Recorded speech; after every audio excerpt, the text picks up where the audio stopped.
Hello, good morning. I'm Rajni Sehgal, superintendent jail.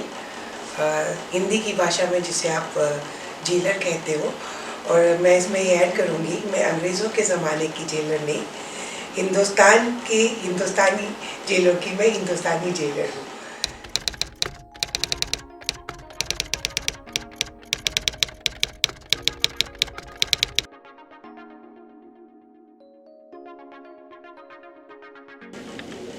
Hello, good morning. I am Rajni Sehgal, superintendent jail.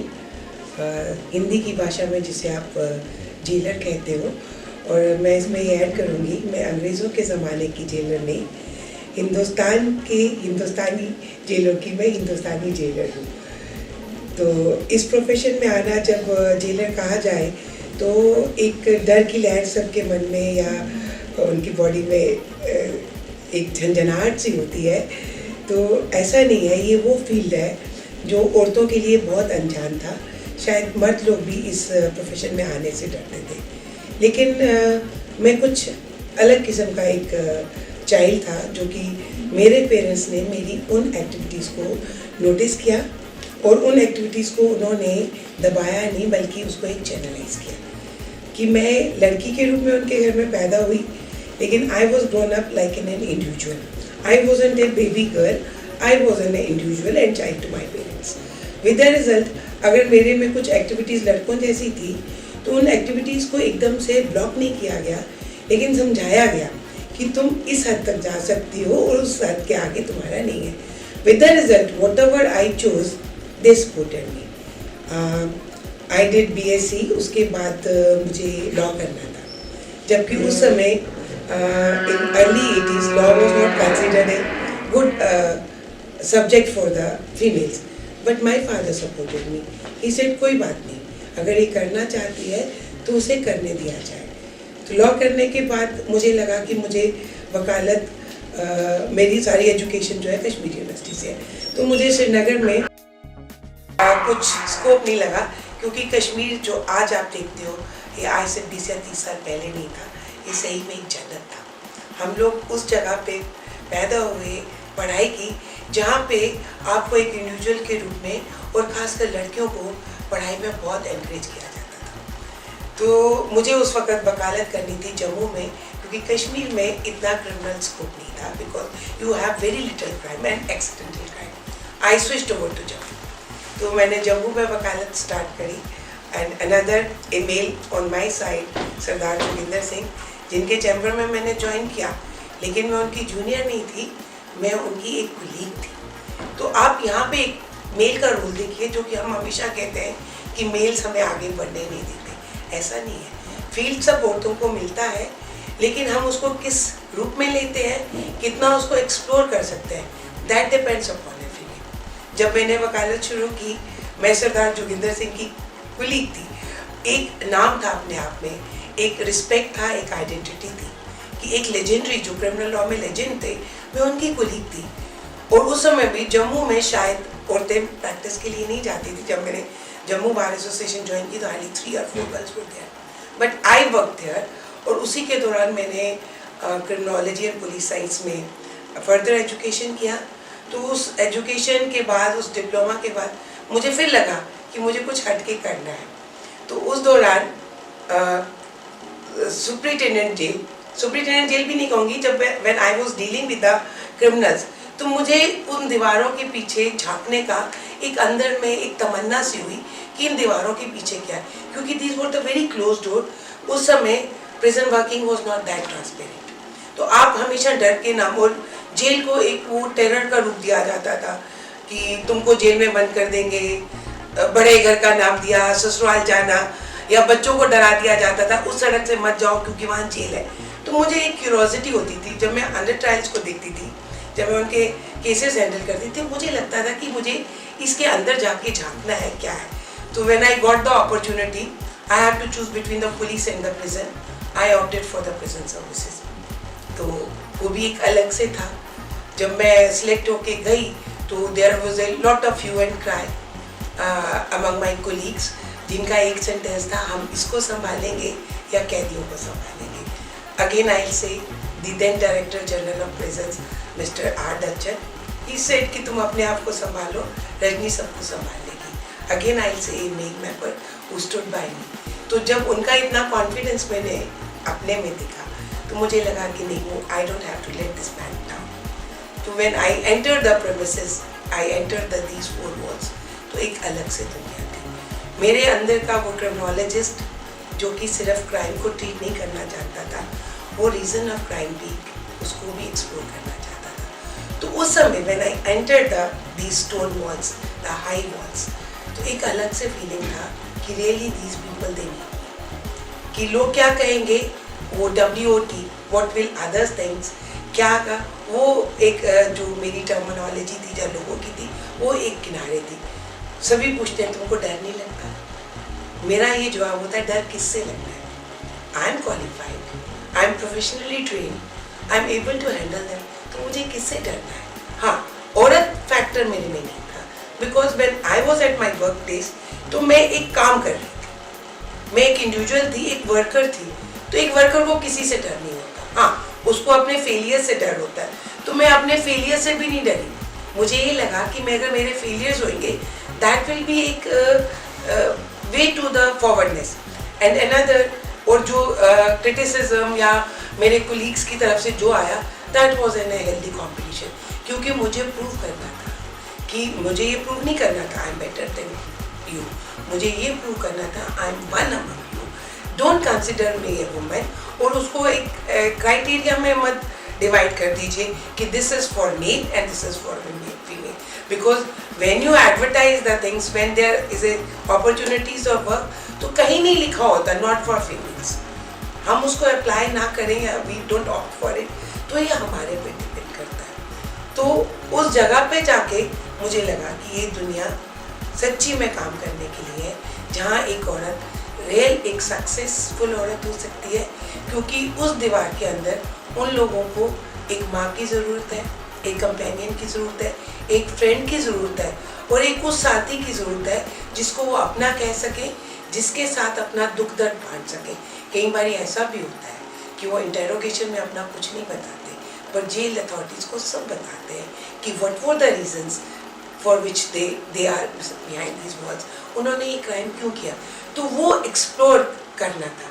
वो औरत का जो एक कैरेक्टर है, औरत सिर्फ एक औरत नहीं है, उसके बहुत रूप है, बहुत स्वरूप है, उसके काम करने का तरीका बहुत अलग है. तो मुझ में वो एक चीज़ थी, वो एक कॉन्फिडेंस था. मैं नहीं कहूँगी वो कॉन्फिडेंस मेरे ब्लड में था, बट वो कॉन्फिडेंस मुझे मेरे घर से मिला, मुझे मेरे फादर के रूप में मिला, मुझे मेरे मेंटर के रूप में मिला. और उसके बाद जब मैं प्रोफेशनली काम करने के लिए गई, तो मुझे मेरे सुपीरियर्स से मिला. और it is not the only that superior, whosoever was my superior, my head of the organization, they really appreciated my work. They acknowledged me as a Rajni Sehgal an individual, not a Rajni Sehgal female superintendent. So मैं आप सब औरतों के लिए एक ही चीज़ बोलूँ कि आपके अंदर का क्या है, पहले आप उसको पहचानो, फिर आप किसी और चीज़ के लिए कीजिए. हाँ, उसके बीच में देन फैमिली लाइफ आती है, वो भी एक बहुत ज़बरदस्त होता है एक फीमेल के लिए. अरे कल को तो इसकी शादी होनी है, फिर ये दूसरे घर चली जाएगी.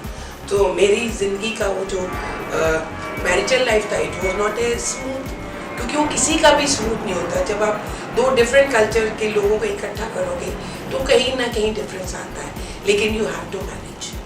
तो जब I am married to a judicial officer, तो ठीक है, मेरी यूनिफॉर्म से सबको एतराज़ था, मेरे घर में मेरे कोलीग्स का आना या मेरे सबऑर्डिनेट्स का आना इतराज़ था. एक कॉन्सेप्ट था कि हमारे घर के बाहर रोज़ पुलिस खड़ी होती है, वो चाहे मेरा ड्राइवर हो, मेरा PS हो, मेरा ऑर्डरली हो. लेकिन मुझे इन सब चीज़ों के लिए झगड़ा नहीं करना था. कि एक समय आया कि व्हेन दे वर प्राउड कि वो रजनी सहगल के रिश्तेदार हैं, अगर मैं झगड़ा करती तो ये चीज़ प्रूव नहीं हो सकती. क्योंकि तुम्हें बीइंग ए फीमेल इस सोसाइटी में मेल डोमिनेटेड सोसाइटी रही, क्योंकि एक था डिवीजन, एक औरत का कॉन्सेप्ट था शी इज़ एट होम और उसको घर चलाना है, घर के बाहर उसको नहीं निकलना है. जब वो बाहर निकलेगी तो एक रिबेल थोड़ा सा आता है, डिस एनकरेजमेंट आता है, क्योंकि उनको लगता है we are stepping over to their domain, where as we are not stepping over to their domain. In fact, we are helping them. For a housewife, जिसको हम कहते हैं कि वो कुछ काम नहीं करती, वो हाउसवाइफ है, मेरी नज़र में ये मेरा मैसेज उन हाउसवाइफ्स के लिए जिनको मैं होम मेकर बोलूँ, होम इंजीनियर्स बोलूँ, वो मल्टीटास्किंग फोर्स है, क्योंकि वो इंजीनियर है, वो मैनेजर है, वो फाइनेंसर है, वो साइकेट्रिस्ट है, वो साइकोलॉजिस्ट है, she is a social worker and she is 24 hours by 7 365 days in a secured unpaid secured bonded labour, जो कि घर में सबसे पहले जागेगी और सबके बाद सोती है और सुबह फिर आपको फ्रेश मिलती है with this smile. So start respecting them. And वो औरतें जो आप कहें कि हम कुछ नहीं करते, आप हमसे बहुत ज़्यादा करती हो, आप अपने आप को पहचानो.